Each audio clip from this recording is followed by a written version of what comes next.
The federal government will increase the financial penalty for companies suffering privacy breaches to a maximum $50 million fine after the Optus and Medibank data hacks. Attorney General Mark Dreyfus indicated he would fast-track amendments to the Privacy Act when Parliament returns next week.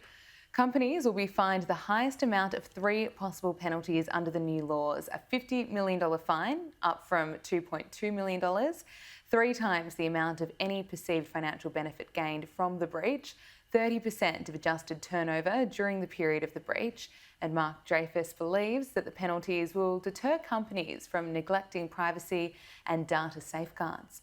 Well, joining us live now for more on this is Daniel Lewkovitz, CEO of Calamity. Daniel, thank you for your time. What do you make of the government's response to this? Governments are very good at overreacting to problems because they have to be seen to be doing something.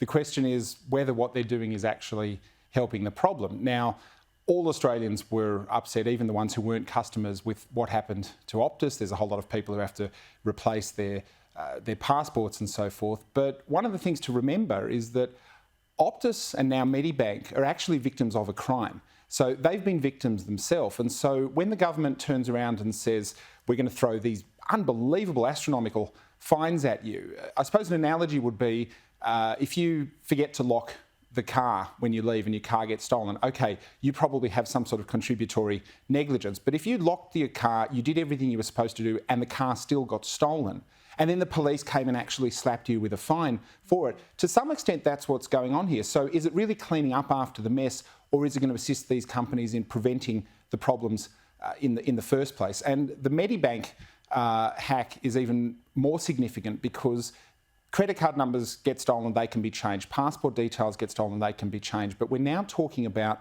the private personal health information of Australians, and Australians who trusted the government with digital medical records, who trusted medical professionals, who trusted insurers, and now have that information out there beyond their control. That's really frightening stuff. It really is. It's such sensitive, personal information.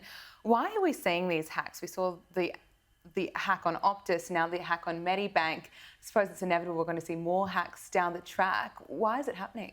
Well, it's very simply the digital version of criminals going door to door, finding a place that's unlocked or a place that's easy to break into, and then stealing whatever they could find in there. You know, once upon a time it was video machines or handbags and so forth, and selling it. Information now is enormously valuable, and it's easy to scan thousands and thousands of websites just looking for a door that's been left open and that you can steal. And so when they actually have access to that information, there's a lot of ways they can use it. For example, they can blackmail the organisation. They can go to them and say, we have all your information and we're going to publish it unless you give us money. Now, you imagine, say, the value of private health information. There are celebrities, there are married people, there are private individuals who've got intently sensitive health information. And so if that were to be leaked, it provides a huge blackmail opportunity. Credit card numbers can be bought and sold on the black market and lead to theft as well.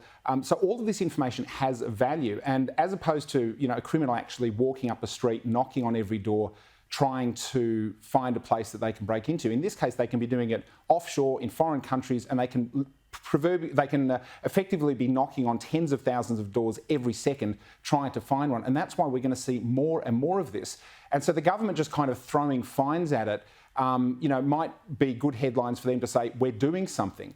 But what concerns me is that it doesn't necessarily solve the problem. And in many cases, this is a lot harder than organisations who are in fact trying their best but are still likely to suffer loss.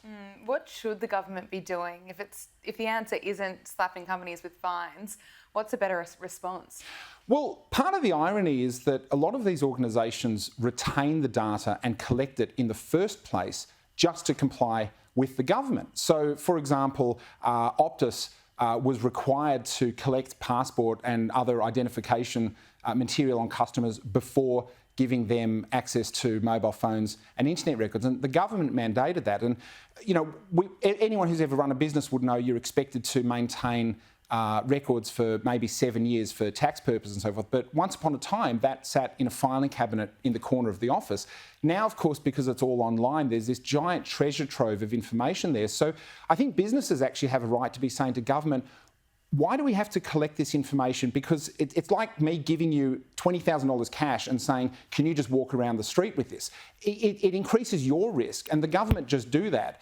And there's not necessarily a trade-off where the government then actually comes to the party by helping protect these businesses, having just loaded them up with all of this risk. So a lot of what the government needs to be doing is making it easier for businesses rather than just threatening them with a stick, which just makes it harder and harder and doesn't necessarily solve the problem. Okay, and finally, what can customers do to protect themselves? Well, customers need to be asking businesses, do you really need this information? And customers also need to realise when they move on from an organisation, they can actually write to that business and say, can you please dispose of all of my information? During the pandemic, we were all getting emails from businesses that had gone online, and you'd probably remember getting emails from companies that you'd done business with 20 years ago. You bought a carpet once upon a time and they still have your details. Go to these companies and say, I'm no longer a customer of yours, get rid of my information, and make sure that businesses are doing the right thing. And if you get a funny feeling about it, leave. I'd also encourage people to be very careful with your medical information as well, particularly with respect to digital medical records, whether or not they're imposed by government or private organisations, because once that information is out there, you will not be able to get it back easily. Great advice. Daniel Lewkovitz, thanks so much for your time. Thank you.